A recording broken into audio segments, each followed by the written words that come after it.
Hello friends, how are you? Welcome in this channel. Students, आज आपण kinetic theory of gases and radiation ह्या चॅप्टरचा part number 4 बघणार आहोत. Right, before that let us revise what we have learn in last video. आपण पाठच्या व्हिडिओमध्ये काय बघितलेलं आठवतं आहे का सर्वांना? प्रेशर ऑफ आयडियल गॅस हे एक्सप्रेशन आपण बघितलं होतं. एक क्यूब आपण कन्सिडर केला होता आणि ह्या क्यूबमध्ये आपण आयडियल गॅस घेतला होता. राईट, आणि ह्या आयडियल गॅसवरचा आपण प्रेशरचं एक्सप्रेशन फाइंड आउट केलेलं होतं. आठवतं आहे सर्वांना? सो कोणतं एक्सप्रेशन आपण फाइंड आउट केलेलं? तर P is equals to 1/3 N/V into mv square. Right, where V is the volume and this V is the speed of that molecule. हे एक्सप्रेशन आपण पाचच्या व्हिडिओमध्ये बघितलेलं होतं. ठीक आहे. सो आज पुन्हा ह्या एक्सप्रेशनला मी काही रिवाइज करत नाही आहे. मी ह्याच्या पुढचा भाग आपण आज बघणार आहोत आणि पुढचा भाग आपल्याला बघायचा आहे रूट मीन स्क्वेअर म्हणजेच RMS speed of the molecule of a gas. ठीक आहे, गॅसमधील एका मॉलिक्यूलचा रूट मीन स्क्वेअर म्हणजेच RMS स्पीड किती आहे, काय आहे ते आपल्याला आज बघायचं आहे. त्याचं एक्सप्रेशन आपल्याला फाइंड आउट करायचं आहे. राईट, आता ऑलरेडी आपल्याकडे बघा हे इक्वेशन आपण फाइंड आउट केलं होतं प्रेशरसाठी. Right, average pressure on the gas molecule P is equals to 1/3 N/V mv square. Right, so this equation gives us the mean square speed of that molecule. Right, काय मिळते आपल्याला ह्या इक्वेशनवरून? The equation gives us the mean square speed of that molecule. मग स्पीडची value आपल्याला काढता येईल का ह्या इक्वेशनवरून? ह्याला मी इक्वेशन नंबर 1 म्हणते. ह्याच्यावरून आपल्याला स्पीडची व्हॅल्यू काढता येईल का? तर येस, ऑफकोर्स आपल्याला काढता येईल. कशी काढता येईल बघा? V² bar is equals to, ह्या टर्म्स आपण इकडे घेऊन जाऊयात. काय मिळेल मग? 3PV अपॉन हा N आणि M इकडे डिवाइड होईल. Right, this is volume. So V² is equals to आपल्याला मिळालेला आहे 3PV अपॉन NM. ह्याला आपण देऊयात इक्वेशन नंबर 2. सर्वांना व्यवस्थित दिसत आहे का? आपण काय मिळवलेलं आहे? V² is equals to 3PV upon NM. Right, now आपण आयडियल गॅस इक्वेशन बघितलं होतं अगदी आपल्या फर्स्ट व्हिडिओमध्ये. आपण ते एक्सप्रेशन फाइंड आउट केलं होतं. The ideal gas equation PV is equals to काय बघितलं होतं? nRT. This is the ideal gas equation. ह्याला आपण नंबर देऊयात 3. ठीक आहे, ideal gas equation PV is equals to nRT. Equation number ह्याला आपण देऊया 3. Now let us put the value of PV from the equation 3 in equation 2. ठीक आहे, आपल्याला काय करायचं आहे आता? PVची ही जी व्हॅल्यू आहे, किती व्हॅल्यू आहे PVची? तर व्हॅल्यू आहे nRT. सो ही व्हॅल्यू आपल्याला ह्या वरच्या एक्सप्रेशनमध्ये बघा इथं PV दिसतंय सर्वांना? PV. सो ह्या PVच्या ऐवजी आपल्याला nRT असं पुटअप करायचं आहे. लक्षात येते सर्वांच्या? आपलं इक्वेशन नंबर 2 काय आहे? तर V², that is the mean square speed of the molecule. So V² is equals to 3PV upon NM. Right, PV म्हणजे काय आहे? nRT. सो आता PVच्या ऐवजी आपल्याला किती व्हॅल्यू लिहायची आहे? nRT अशी व्हॅल्यू लिहायची आहे. सो ती व्हॅल्यू आपण लिहूयात. मग काय मिळेल आपल्याला? मग V² इज इक्वल्स टू 3. PVच्या ऐवजी आपल्याला लिहायचं आहे nRT upon N into M. Give equation number 4. ठीक आहे, इक्वेशन नंबर 4 काय मिळालेलं आहे आपल्याला? इथे बार साईन द्यायचं राहिलेलं आहे आपलं. So V² is equals to किती मिळालं आहे आपल्याला? 3nRT upon NM. So this is the mean square speed. आता ह्याच्यामध्ये हा एन, स्मॉल एन म्हणजे काय आहेत, number of moles. Small n म्हणजे काय आहे, नंबर ऑफ मोल्स. आपल्या फर्स्ट व्हिडिओमध्ये आपण बघितलं होतं small N is equals to number of molecules upon Avogadro's number. आठवतंय त्यांना, आठवतंय का तुम्हाला हे, small N is equals to number of molecules upon Avogadro's number. Small n म्हणजे number of moles is equals to number of molecules divide by the Avogadro's number. ह्याला आपण देऊया इक्वेशन नंबर 5 म्हणूयात आपण ह्याला. सो इक्वेशन नंबर 5 काय आहे, small N is equals to capital N upon N A. ठीक आहे.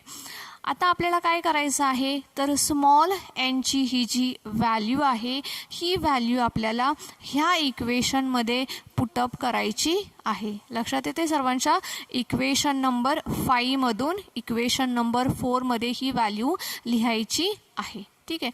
आता मी बोर्डवरती शिकवते, माझ्याजवळ एवढी जागा नाही आहे, त्यामुळे मी स्टेटमेंट लिहू शकत नाही आहे. राईट. आता आपण इथं काय केलं होतं, तर इक्वेशन 3ची व्हॅल्यू आपण इक्वेशन 2 मध्ये पुट केलेली आहे. राईट. त्याच्यानंतर आता स्मॉल एनची व्हॅल्यू इक्वेशन नंबर 5 मधून आपण इक्वेशन नंबर 4 मध्ये पुटअप करत आहोत. सो तुम्ही ज्या वेळेस तुमच्या वहीमध्ये लिहाल त्यावेळेस हे स्टेटमेंट तुम्ही लिहायचं आहे. माझ्यासारखं असं डायरेक्टली तुम्ही लिहू नका. राईट. तुम्हाला कळायला पाहिजे कशाची व्हॅल्यू कशामध्ये भरलेली आहे हे तुम्हाला कळायला पाहिजे. माझ्याजवळ तेवढा स्पेस नाही आहे. राईट. माझ्याजवळ तेवढा स्पेस नाही आहे, त्यामुळे मी काय करत आहे, फक्त एक्सप्रेशन लिहित आहे, फक्त इक्वेशन्स लिहित आहे. तुम्ही मात्र स्टेटमेंट लिहिणं अपेक्षित आहे. राईट. एक्झाममध्ये पण स्टेटमेंट लिहिणं अपेक्षित आहे. ठीक आहे. सो आपण आता काय करणार आहोत, इक्वेशन 5ची व्हॅल्यू आपण कशामध्ये भरणार आहोत, तर इक्वेशन 4 मध्ये भरणार आहोत. सो तुम्ही कसं लिहिणार, त्याच्यासाठी put the value of small n from equation 5 in equation 4 असं तुम्ही स्टेटमेंट लिहायचं आहे. आता आपण ही व्हॅल्यू ह्याच्यामध्ये भरल्यानंतर आपल्याला काय मिळेल ते बघूयात.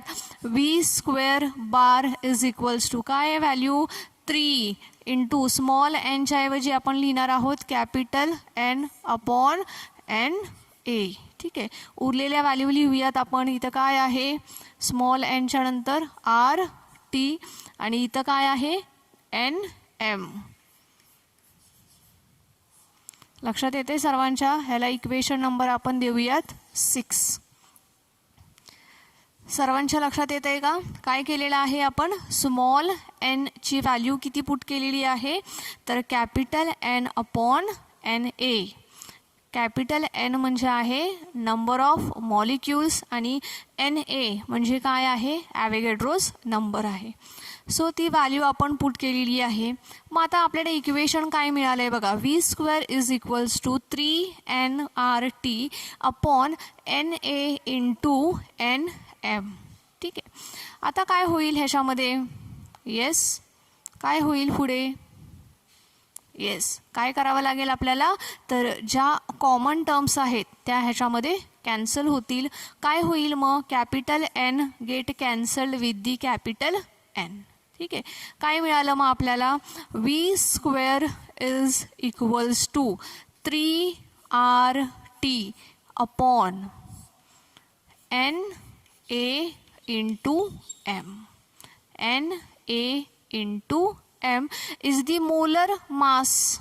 Na into m is the molar mass. मग ह्याच्याऐवजी आपण काय लिहू शकतो, डायरेक्ट मोलर मास लिहू शकतो.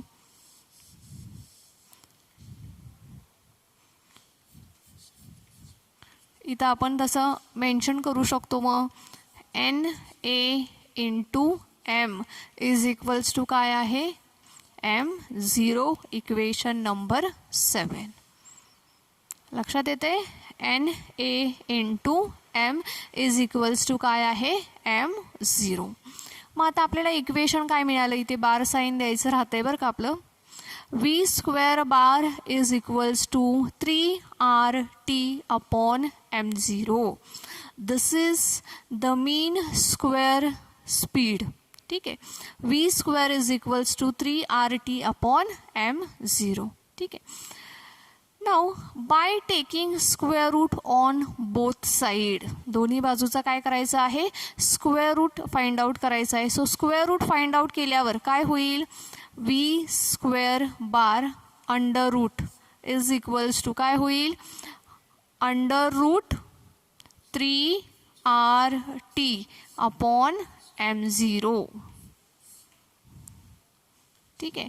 काय केलेलं आहे आपण, फक्त दोन्ही बाजूचा काय केलेला आहे, स्क्वेअर रूट आपण फाइंड आउट केलेला आहे.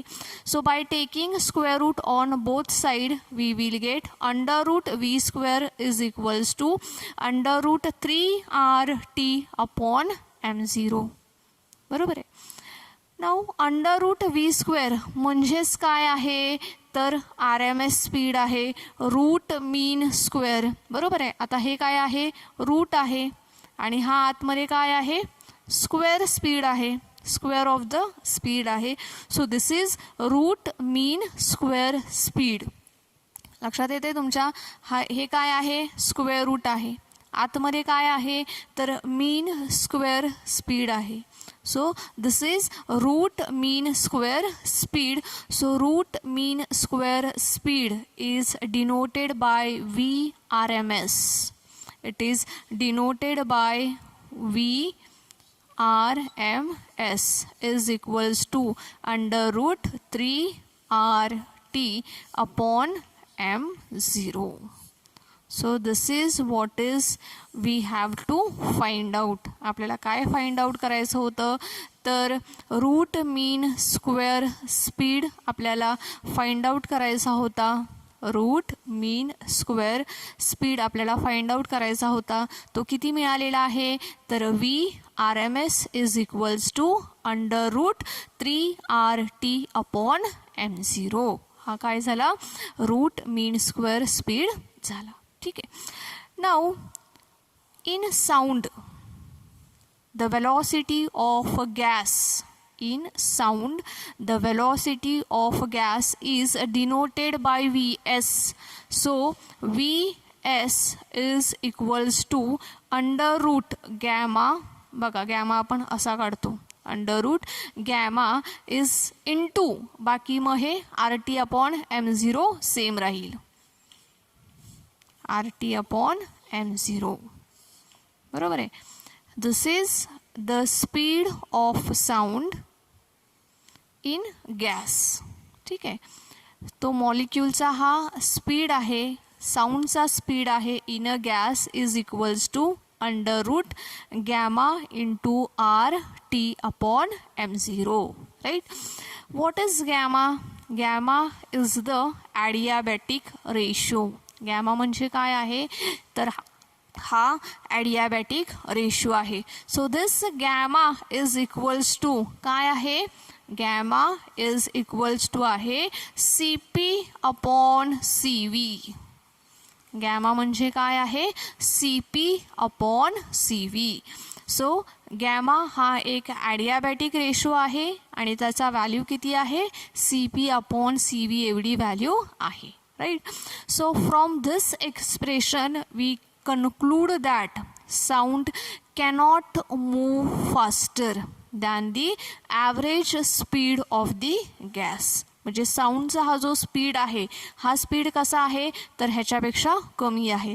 This sound wave cannot move faster as compare to the average speed of the molecule.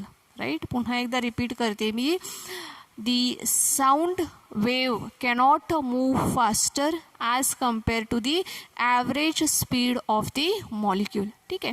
तुमच्या टेक्स्टबुकमध्ये बघा स्टुडंट्स, काही गॅसचे RMS स्पीड दिलेली आहेत. फॉर एक्झाम्पल नायट्रोजनचा स्पीड दिलेला आहे 517 मीटर पर सेकंड आणि ऑक्सिजनचा स्पीड दिलेला आहे 483 मीटर पर सेकंड. ठीक आहे. सो वेगवेगळ्या गॅसचा हा जो RMS स्पीड आहे हा वेगवेगळा असतो. ठीक आहे. सो अशा पद्धतीने आपण route mean square speed find out केलेला आहे. राईट. सो ह्या एक्सप्रेशनला आपण एकदा रिवाइज करूयात. बघूया आपण सुरुवात कशी केली होती. तर आपण सुरुवात केली होती प्रेशरने सुरुवात केली होती, राईट. प्रेशरचं एक्सप्रेशन काय बघितलं होतं आपण, P is equals to 1/3 N/V into mv², right. हे आपण पाठच्याच व्हिडिओमध्ये बघितलं होतं. त्याच्यावरून आपण v² फाइंड आउट केला. v² म्हणजे काय आहे, तर मीन स्क्वेअर स्पीड आहे, right. So v² is equals to 3pv/Nm. आता ह्या ठिकाणी आपण काय केलेलं आहे, ह्या PV ideal gas equation, PV is equals to काय आहे, nRT असं आहे ideal gas equation. PV is equals to nRT. So PVची व्हॅल्यू आपण ह्या एक्सप्रेशनमध्ये पुटअप केली आहे बघा. काय मिळालं मग आपल्याला, v² is equals to 3nRT/n into m. ठीक आहे.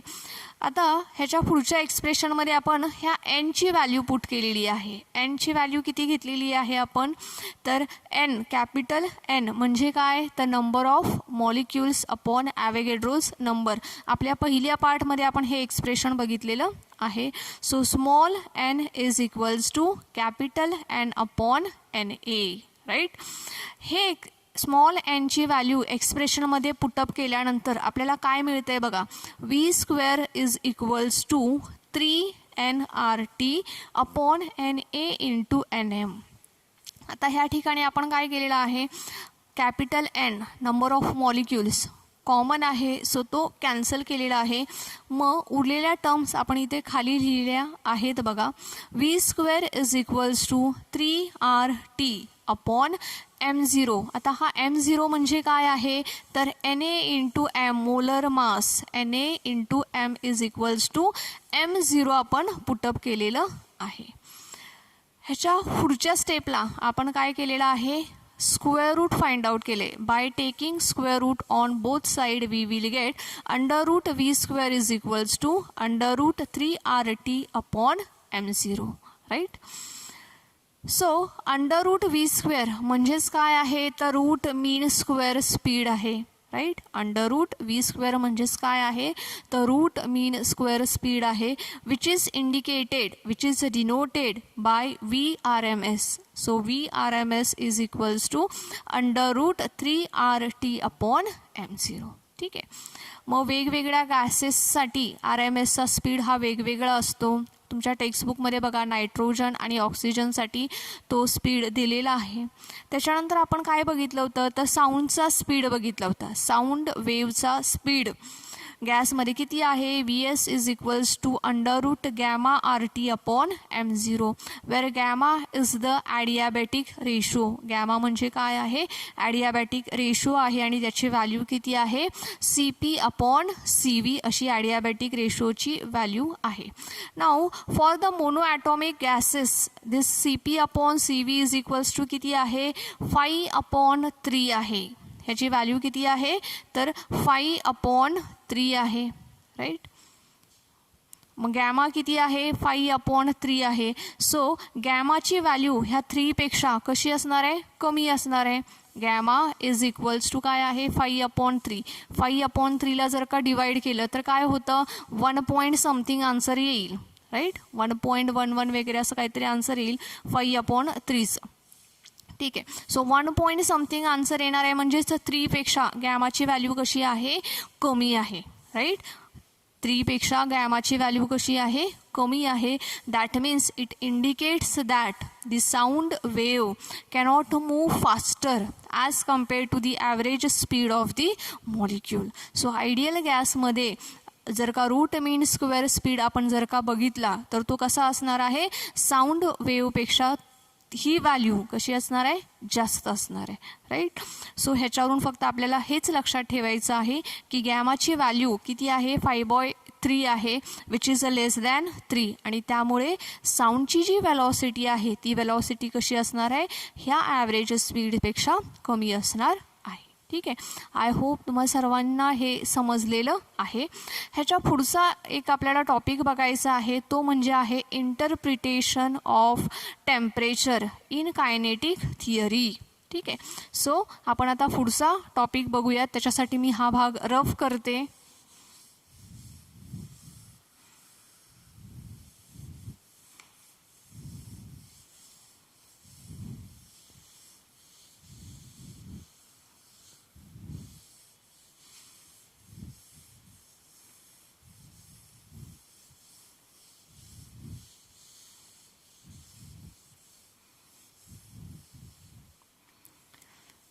आपला टॉपिक आहे बघा, interpretation of temperature in kinetic theory.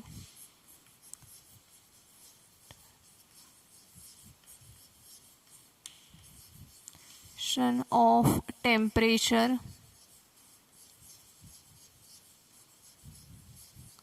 In kinetic theory.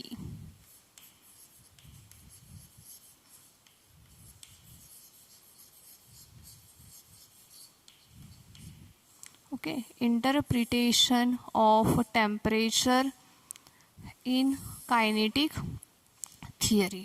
Right. So आपल्याला काय करायचं आहे ह्याच्यामध्ये, कायनेटिक थिअरी किती आहे, टेम्परेचरशी त्याचं असलेलं relation, that is we have to find out. ठीक आहे. टेम्परेचर अँड कायनेटिक एनर्जी ह्यांच्यामधलं जे इंटरप्रिटेशन आहे ते आपल्याला फाइंड आउट करायचं आहे. सुरुवात कशी करता येईल, तर आपण इक्वेशन बघितलं होतं बघा, P V is equals to 1/3 N M V square. कोणतं इक्वेशन आहे हे आठवतंय? Yes, this is the equation of pressure. कसं बघा, हा जो व्ही आहे ना, हा व्ही हा कुठे आहे, इकडे आहे. झालं का हे प्रेशरचं इक्वेशन. So P is equals to 1/3 into N upon V into M V square.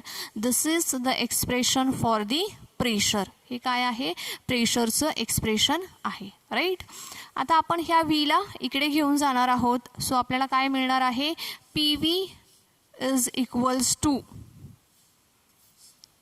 1/3 into N M V square.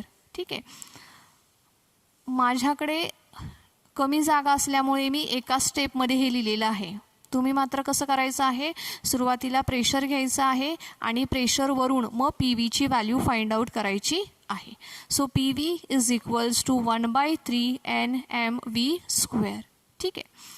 Now divide and multiply by 2. Divide and multiply by 2. इथं काय करायचं आहे, तर 2ने डिवाइड करायचं आहे, 2ने मल्टिप्लाय करायचं आहे. आणि मग काय मिळेल आपल्याला, तर 2/3 N M V square by 2 असं आपण लिहूयात. ठीक आहे.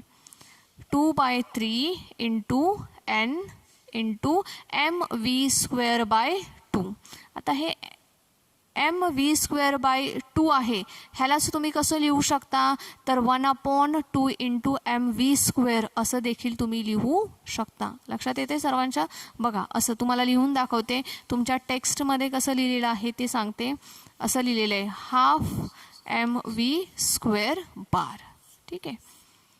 कसंही लिहा तुम्ही, काही प्रॉब्लेम नाही. एम व्ही स्क्वेअर अपॉन 2 लिहा किंवा हाफ एम व्ही स्क्वेअर लिहा, काही प्रॉब्लेम नाही. So PV is equals to 2/3 and half mv square. ह्याला इक्वेशन नंबर 1 म्हणूया, ह्याला इक्वेशन नंबर 2 म्हणूया. ठीक आहे. सो हाफ mv स्क्वेअर म्हणजेच काय आहे, तर it is average translational kinetic energy. It is average translational kinetic energy. It is average translational kinetic energy. ठीक आहे.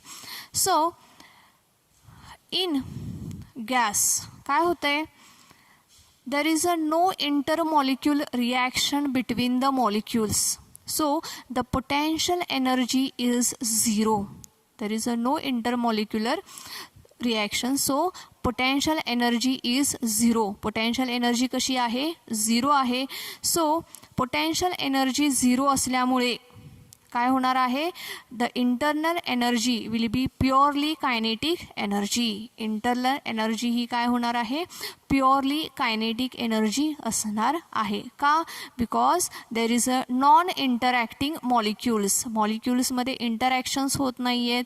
देर is a no interaction between the molecule and hence potential energy काय असणार आहे, 0 असणार आहे. As the potential energy is 0, then the total energy that is internal energy E is equals to काय होणार आहे तर प्युअरली कायनेटिक एनर्जी असणार आहे, right. It is purely kinetic energy half mv². ठीक आहे. Now in gas there are n number of molecules. ही काय झाली एका मॉलिक्युलची एनर्जी झाली. सो n मॉलिक्युलची एनर्जी काढण्यासाठी काय करावं लागेल तर कॅपिटल n ने मल्टिप्लाय करावं लागेल. So n into half mv². Right. Now see this equation PV is equals to 2/3 into n into half mv². So n into half mv² म्हणजेच काय आहे E आहे. सो आपल्याला मिळेल PV is equals to 2/3 n into half mv² म्हणजे काय आहे E आहे. लक्षात येते सर्वांच्या. n इंटू हाफ mv² म्हणजे काय आहे E आहे. So PV is equals to 2/3 into E, right. Now आपण बघितलं होतं PV is equals to NKB into T, where KB is the Boltzmann constant. KB म्हणजे काय आहे बोल्समन कॉन्स्टंट आहे. So PV is equals to NKB into T. P व्हीची value बघा इथं किती आहे 2/3 इंटू ई आहे, right. So NKBT is equals to 2/3 into E. मग ह्या एक्सप्रेशनवरून आपल्याला ईची व्हॅल्यू काढता येईल. So E is equals to हे इकडे मल्टिप्लाय होईल 3/2 into NKB into T, right. Now हा जो n आहे हा इकडे आपण डिवाइड करूया. So E upon n is equals to 3/2 into n इकडे डिवाइड केलेला आहे KB इंटू टी. ठीक आहे. So this is the internal energy per molecule is equals to 3/2 KB into T, and this is the internal energy E is equals to 3/2 into NKBT. ठीक आहे. So this is the expression किंवा this is the relation between energy and temperature. So from this expression we can conclude that energy is directly proportional to the temperature. Energy म्हणजेच काय असणार आहे it is a purely kinetic energy किंवा energy per molecule is directly proportional to the temperature because 3/2 is a constant and KB is also constant which is called as a Boltzmann constant. ठीक आहे. So this is about the interpretation of temperature in kinetic theory, right. I hope you must have understand this expressions. मी समजू शकते. थोडा थिअरिटिकल part आहे, ह्याच्यामध्ये equations आहेत. So ह्याची खूप चांगली प्रॅक्टिस करा जेणेकरून तुम्हाला हे चांगलं समजेल, राईट. आपण इथेच थांबूयात. ह्याच्या पुढचा जो भाग आहे तो आपण आपल्या पुढच्या व्हिडिओमध्ये बघणार आहोत. Thank you students. Have a nice day.